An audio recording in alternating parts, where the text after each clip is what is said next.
ମାସରେ କେତେ ଥର ଶାରୀରିକ ସମ୍ପର୍କ ରଖିଲେ ଦେହ ଭଲ ରହିଥାଏ?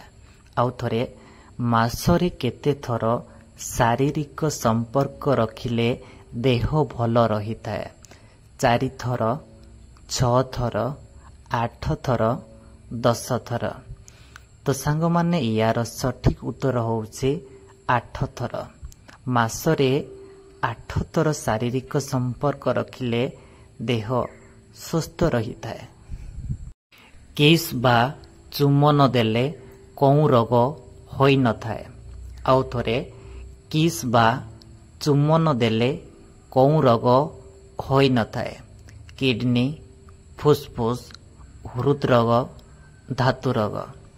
ତ ସାଙ୍ଗମାନେ ୟାର ସଠିକ ଉତ୍ତର ହେଉଛି ହୃଦରୋଗ। କିସ୍ ବା ଚୁମ୍ବନ ଦେଲେ ହୃଦରୋଗ ହୋଇନଥାଏ।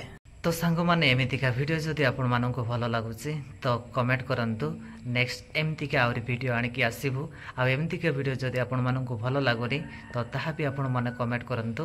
ଆଉ ପରବର୍ତ୍ତୀ ସମୟରେ ଏମିତିକା ଭିଡ଼ିଓ ଆମେ ଏଇ ଚ୍ୟାନେଲକୁ ଆଣିବୁନି।